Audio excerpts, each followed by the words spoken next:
কৃষ্ণ কৃষ্ণ হরে হরে হরে রাম রাম রাম হরে। সনাতন হিন্দু ঐক্য মঞ্চের পক্ষ থেকে ফরাক্কাতে বুধবার বিকেলে বাংলাদেশের সংখ্যালঘু সম্প্রদায়ের উপর অত্যাচারের ও নির্যাতনের প্রতিবাদে পথে নামল ফরাক্কার সনাতন হিন্দু ঐক্য মঞ্চ। ঐক্য মঞ্চের নেতৃত্বরা দাবি জানিয়ে বলেন, যখন বাংলাদেশে কোনো প্রতিবাদ আন্দোলন বা স্বাধীনতার নামে আন্দোলন হয়েছে, তখনই হিন্দুরা বারবার সেই দেশে অত্যাচার নিপীড়নের শিকার হয়েছেন। সারা পশ্চিম বাংলার বিভিন্ন জেলা ও ব্লকের সাথে আজ মুর্শিদাবাদের ফরাক্কায় নিশিন্দা 2 নম্বর কলোনি ত্রিশূল মোড় মন্দির থেকে মিছিল করে 12 নম্বর জাতীয় সড়ক সংলগ্ন চৌরাস্তা ট্রাফিক মোড়ে প্রতীকী প্রতিবাদ সভা হয়। মিছিল নিশিন্দা 2 নম্বর কলোনি নেপাল মন্দির মোড় থেকে পদযাত্রা করে নিউ ফরাক্কা রেলওয়ে জংশন চত্বর দিয়ে 12 নম্বর জাতীয় সড়ক হয়ে স্লোগানের সাথে চৌমাথায় এসে পৌঁছায় পদযাত্রা। বাংলাদেশের হিন্দুদের ঘরবাড়ি, দোকানপাট, মন্দির আমার মামার বাড়ি গর্জে ওঠে সনাতন হিন্দু ঐক্য মঞ্চের নেতৃত্বরা। আরজি কর মেডিকেল কলেজ পড়ুয়া ডাক্তার ছাত্রীকে নৃশংসভাবে অত্যাচার নিপীড়ন করে ধর্ষণ ও খুন করার প্রতিবাদে 1 মিনিট নীরবতা পালনের মাধ্যমে শ্রদ্ধা নিবেদন করে ও খুনি ধর্ষকদের কঠোর শাস্তির দাবি জানান। আজকের এই সভায় উপস্থিত ছিলেন সনাতন ঐক্য মঞ্চের ধর্মাবলম্বী নেতৃত্ব ও মানুষজন।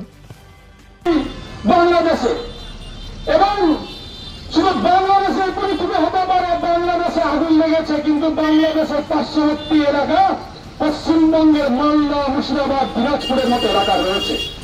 পাশের বাড়ির আগুন, এটা ভাববেন না আপনার ভালো লাগবে না। পাশের আগুনের আজ আপনার ঘরে আসতে পারে।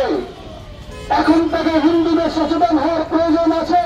মৌলবাদী শক্তি জামাতে ইসলামী যারা, তাদের স্লোগান হচ্ছে ভারত যাদের মামার বাড়ি, বাংলা ছাড়ো তাড়াতাড়ি। তাদেরকে জানাতে চাই, আজ যদি ভারত সমস্ত বর্ডার সিল করে দেয়, তারা না খেয়ে মরে যাবে। আজ যদি ফরাক্কা ব্যারেজ থেকে জল বন্ধ করে দেওয়া যায়, তাদের দেশে জলের হাহাকার পড়ে যাবে। আজ ভারতবর্ষেও যদি চিকিৎসা ব্যবস্থা তাদেরকে সুযোগ সুবিধা থেকে থাকে, হিন্দুরা জেগেছে, হিন্দুরা বাংলাদেশে জেনে গেছে, এটা ভুল ধারণা। এটা অন্যরকম ভাবে দেখানো হচ্ছে। যদি আমরা তোমরা ভাই ভাই হই, তাহলে অমরনাথ যাত্রীতে 1,20,00,000 সেনা কেন লাগে ভাই? আর হজ যাত্রীদের জন্য তো কোনো সেনা লাগে না। তাহলে আমরা তোমরা ভাই ভাই কিসের ভাই? আমরা তোমরা ভাই ভাই কিসের? দেখার অবস্থা, এই অবস্থান যে আন্তর্জাতিক যে একটা চক্রান্ত চলছে, সেই আন্তর্জাতিক চক্রান্ত আমাদের বুঝতে হবে।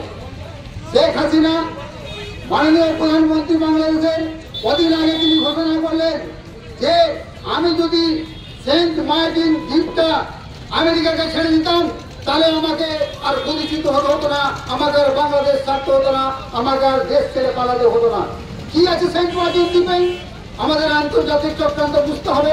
ভারতবর্ষ সহ আর চায়না যে বিশ্বের বৃহৎ শক্তি হিসাবে চায়না, ভারতবর্ষ আজকে মাথা তুলে দাঁড়াচ্ছে, তাকে জব্দ করার জন্য বিশ্বের দাদা আমেরিকা আর ছড়ি ঘুরাবার জন্য বাংলাদেশের পরবর্তী যে দ্বীপ আছে সেন্ট মার্টিন দ্বীপ, সেই দ্বীপটাকে দখল করে সেখানে নেটো সেনাবাহিনী রাখার আর চেষ্টা করছে।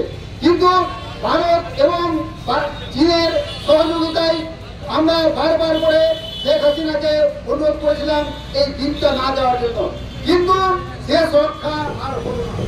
যে ভয়াবহ ঘটনা ঘটল তা গোটা বিশ্বকে আলোড়ন সৃষ্টি করেছে। হাসিনা বেগম নির্বাচিত সরকার, সেই নির্বাচিত সরকারের বিরুদ্ধে ওখানকার ছাত্র সংগঠনরা তাদের কোটা নেওয়ার জন্য, তাদের প্রত্যেকটা ডিপার্টমেন্টে তাদের সংরক্ষণ রাখার জন্য আমাদের আজকে প্রোগ্রাম ছিল যে বাংলাদেশে ছাত্র আন্দোলনের মাধ্যমে যে অভ্যুত্থান হয়েছিল, সেই অভ্যুত্থানের পর সেই দেশের সাম্প্রদায়িক শক্তি আমাদের ওখানকার সংখ্যালঘু ভাই বোন, বিশেষত সনাতনী হিন্দুদের তারা আক্রমণ করেছে, দোকান ভেঙেছে, বাড়িঘর ভেঙেছে, লুট করেছে, মন্দির ভেঙেছে, মঠ ভেঙেছে। এবং যখন আন্দোলন চলেছে তখন বেছে বেছে হিন্দু পুলিশ হত্যা হয়েছে।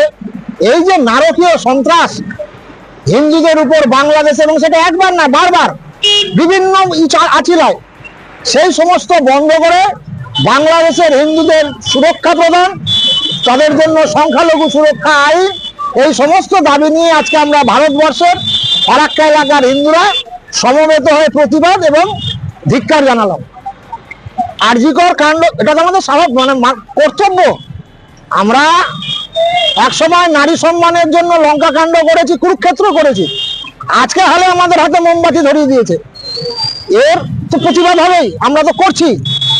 তার সঙ্গে আমাদের একটা জায়গায় সেটা হচ্ছে যে আজকে যারা প্রোগ্রাম করছে আমরা বলেছি শঙ্খধ্বনির মাধ্যমে অনুষ্ঠানটা করতে, এর প্রতিবাদ তো হওয়াই উচিত। কামদুনির মতো যেন না হয়। কামদুনিতে কি হলো, মেয়েটিকে ধর্ষণ করে মারা হলো, 6 বছর পর অপরাধীরা বেকসুর খালাস হয়ে গেল, এটা যেন না হয়। হ্যাঁ, কৌশিক চক্রবর্তী।